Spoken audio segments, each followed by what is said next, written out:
Okay, happy Friday racing, bayang karerista. Shoutout lang tayo saglit. Happy racing dyan sa Tanyong OTB Malabon. Kila Boss Oyi, Sir Omeng, Mr. Drake, Boss Jero at Mr. Riker. At yun nga, shoutout sa inyo dyan. At happy racing na rin dyan sa mga taga San Andres Bukid. Pagbate galing kay Boss Raul Manansala. And shoutout na rin kay Boss Enrique Capili watching from UAE, Dubai. Boss, ingat tayo dyan ha. At shoutout na rin kay Consi Darwin Awisia at kay Kagawad Arwin Abugan. Pagbate galing kay Boss JR Kabansag. At shoutout na rin kay Boss Ronald Susim at kay Boss Dante Lim. Okay, so Friday night racing tayo. 7 karera, start time 5:30 ng hapon. Simulan na nga natin yung mga giya natin para sa araw ng Biyernes, March 6, 2026. Okay, race 1 tayo. Class 5, 17 to 41 bracket, start ng winner take all. Distansya 1,200 meters. Okay, maraming may panalo dito sa karerang to, no? Although Dollar Shakiti yung numero 4, pero siya na rin yung first choice natin, numero 4. Arcturus, Pati Dilema yung re-renda dyan. Medyo nagpapakitang gilas na rin ito ng mga huling takbo niya. So, tingin ko medyo paumento na si Kabayo. Second choice, kalahok numero 2 na si Sapin-Sapin, no? Si Espari Jr. naman yung re-renda dyan. Medyo mababa na rin sa grupo yan. Isang diremating kabayo. Gamay din naman ni si Espari Jr. yan. So, siya yung second choice natin. At third choice, kalahok numero 5, Bukawi Rivertown. Gagabayan naman ni Ace Aguila. Okay, so sa race 1, first choice numero 4, Arcturus. Second choice numero 2, Sapin-Sapin. At third choice numero 5, Bukawi Rivertown. Okay, race 2 tayo. Start ng pick 6. Class 5, 17 to 41 bracket ulit. Distansya 1,200 meters. First choice natin dito, yung kalahok numero 4 na si Tawi-Tawi Island. Gagabayan ni Pati Dilema. At pag nakasunod sa mga dibandera to, tingin ko malaki panalo, no? At siya nga yung first choice natin dito. Second choice, kalahok numero 2, Figure It Out. Diyan El Santiago naman yung re-renda dyan, isang matuling kalahok. Although may mga matutulin din iba rito, no? Kamukha ni Axis Deviation, pero tingin ko pwedeng isunod din yan. At third choice natin dito, numero 1, Johnny Bunny. Sasakay naman niya ni Ace Aguila. Okay, so sa race 2, first choice nga numero 4, Tawi-Tawi Island. Second choice numero 2, Figure It Out. Third choice nga numero 1, Johnny Bunny. Okay, race 3 tayo. Class 4, 42 to 56 bracket. Start ng peak 5. 1,200 meters ang distansya natin dito. First choice natin dito, kalahok numero 2, Staff Feeling. Jigger, paano yung re-renta dyan? Pwedeng isabayan, pwede pa rin matihin. Medyo maraming dibandera dito sa karerang to, so baka mapabor sa mga off the pace, no? Second choice, kalahok numero 1, Harana. Gagabayan naman ni A.R. Ramos. At third choice natin yung numero 4 na si Just a Touch. Okay, so sa race number 3, first choice nga numero 2, Staff Feeling. Second choice natin yung kalahok numero 1 na si Harana.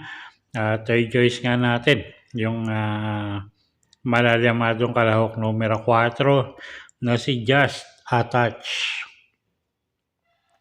Okay, race 4 tayo. Class 4, 42 to 56 bracket. Distansya 1,200 meters.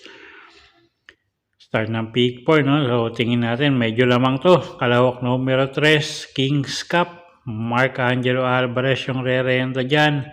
At medyo tingin ko maghangin laban ngayon, no? At alam naman natin tong kabayong to, napakainam, no? At pati sa non-winner nito, nakakalaban nga yung magagaling na imported. So, tingin natin medyo matibay to, numero 3, Kings Cup. Second choice, kalahok numero 5, Stay Funny. Si Espare Jr. naman yung sasakay dyan. Siya yung nakikita natin pwedeng magbigay ng laban sa kalahok numero 3. Okay, so sa race 4, tingin nga natin medyo matibay. Kalahok numero 3, King's Cup. Second choice, kalahok numero 5, Stay Funny. Okay, race 5 tayo. Class 5, 17 to 41 bracket. Distansya, 1,200 meters. Okay, first choice na rin natin dito yung kalahok numero 5 na si Great Angie. Ryan A. Base yung re-renta dyan. Siya yung nakikita natin medyo consistent manakbo. No? So, first choice natin yan, numero 5, Great Angie. Second choice, kalahok numero 7 na si Naughty Angel. Medyo umiiga rin yung mga huling takbo nito. So, at kasama rin sa unahan to, no? So, tingin natin may panalo rin yan. So, dito sa race number 5, first choice nga natin, kalahok numero 5, Great Angie. Second choice, kalahok numero 7, Naughty Angel. Okay, race 6 tayo. Class 4, 42 to 56 bracket. Distansya, 1,200 meters. Okay, tingin natin medyo lamang, no? Kalahok numero 7, Every Sweat Counts. Jeff Sarating sasakay dyan.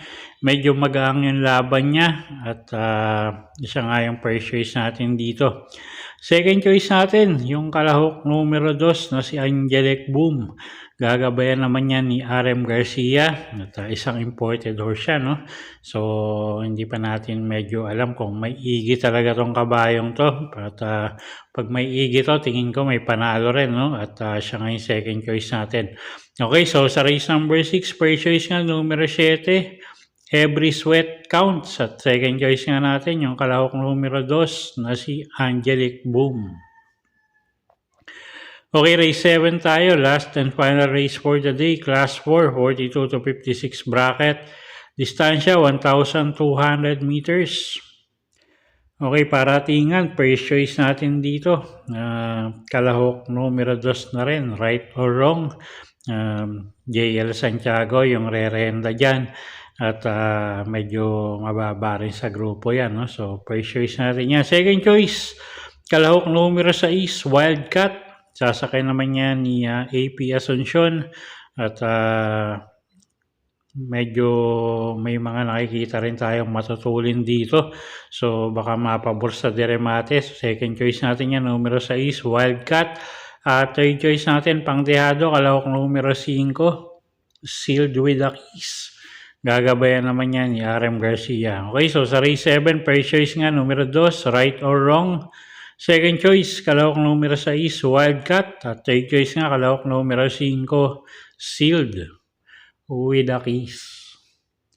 Okay, so yun po yung mga giya natin para sa araw ng Biyernes, March 6, 2026. Sana po yung makatulong sa pagpili nyo ng mga tatayaang kabayo. Inuulit ko po, kayo pa rin po masusunod kung saan nyo itataya yung pinagpaguran yung pera. Good luck po at happy Friday racing, bayang karerista.